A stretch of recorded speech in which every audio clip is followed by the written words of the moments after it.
You may have already seen them popping up around the Miami Valley. Cicadas are emerging, but why now?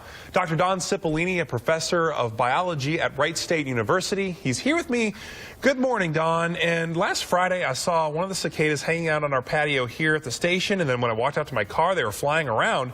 And I was in northern Ohio last summer where the big emergence up there happened. And I was wondering why now here in southern Ohio? What we're seeing is a predicted 4-year early emergence of a brood called Brood 10 of cicadas that we expect to arrive here in 2021.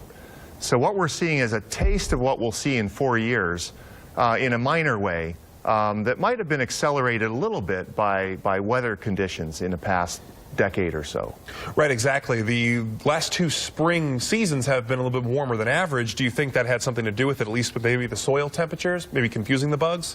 Yes. The way that cicadas tell time is that they monitor the status of the trees above ground that they feed on below ground as nymphs.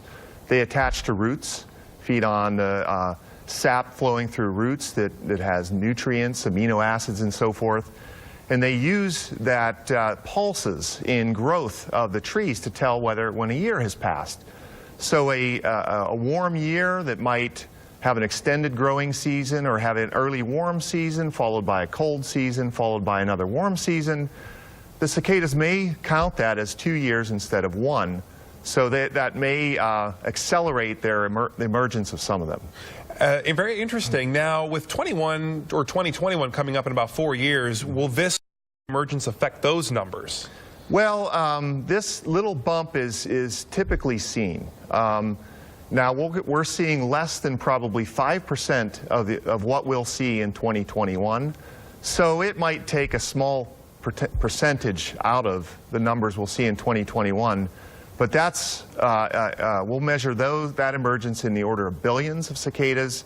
This one, it'll be in the order of thousands and millions of cicadas. So we'll still be seeing them for a few more weeks, occasionally just popping out of the ground. That's right, yeah. They emerge pretty synchronously within about a week, but they're only above ground as adults alive for about a month. So they'll be here and gone almost before you know it. And they're pretty fragile, too. They're not exactly the best at surviving as adults once they're out of the ground. That's exactly right. Their strategy is that they emerge in mass to escape predation. They understand a number will be eaten and taken by predators, but enough survive to reproduce and continue the cycles of the cicadas. They don't really have many anti-predator behaviors. They don't flee, they don't fly very well, they're easy to catch, they're pretty fragile. You're right. Right, exactly. Well, thank you very much for joining us this morning. It really gets me at least a bit more peace of mind knowing that we're not just there yet for the big emergence, because I know last year in northern Ohio it was a big deal, and we still have a few more years before we get there. That's right. All right, well, thank you very much for joining us this morning.